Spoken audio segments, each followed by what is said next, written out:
Dr. Gurleen Sikka. I work as a consultant in Department of Pediatrics and Neonatology here at C.K. Birla Hospital, Punjabi Bagh. Today, I'll be discussing about a common infection, which is measles.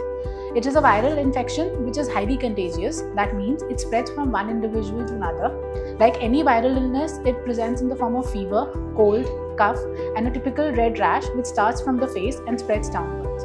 It is a vaccine preventable disease, and it has been reported that about 97% effectiveness is there if your child has been immunized with 2 doses of the vaccination. That means 3 out of 100 individuals who have been vaccinated can still have the disease, but then it will be in a milder form and can be treated easily.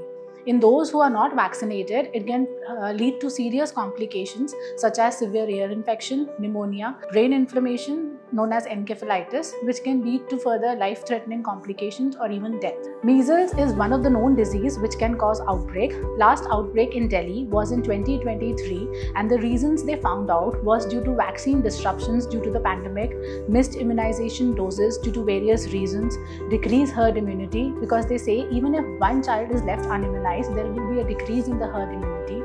Like I already described, it is a highly contagious disease, so it spreads from one individual to the other, and before the major public health response is there, it starts as fever, cold and cough. So initially you do not know when to start isolate. Measles vaccination is the best to prevent such outbreaks. Vaccination is simple. It does not have any major side effects. It has mild side effects which can be managed easily, and it will help in improving the overall herd immunity so that such outbreaks can be prevented in the future.